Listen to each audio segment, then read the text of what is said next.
It's not the president's job, so I don't care what your opinions about the particular thing he's trying to change are. We can talk about that separately, but the topic is that the president can't fucking do that.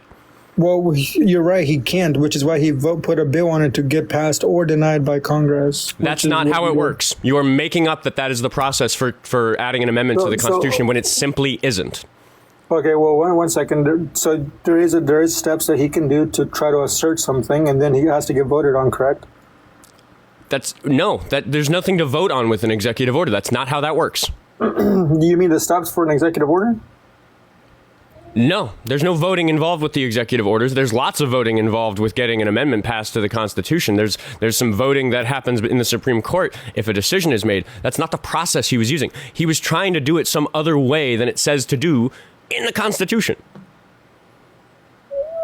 Okay, but regardless, it didn't happen, so you're just arguing on the what-if situation. Your Honor, my client can't go to jail for murder. The person he tried to murder is still alive. How silly is that? Well, sure, but in this case, there wouldn't be contingent at all. That's a horrible analogy. This is a pretty contentious conversation that we're having. I disagree. There's lots of contention about it. You can still go to prison for attempted murder, right? Sure. Okay, then stop telling me that he attempted to overthrow the Constitution and failed. I'm not fucking impressed that the system in some other way worked. No. The problem is that he does this once or twice a week, dude. No. What you're doing is I think you kind of burden shifted. You're supposed to make an argument for why it's wrong for him to do what he did. Even I can acknowledge that he did it, sure, but you still haven't made an argument for why it would be wrong, or it's the case that it's wrong for what he did.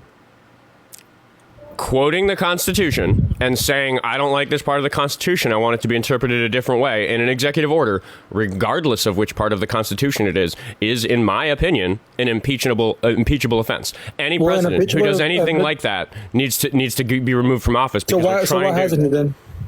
Because the system is broke. Specifically, the reason he hasn't been impeached is because there's a majority in the legislative branch that supports him, that are loyal to him instead of the Constitution. They are also traitors.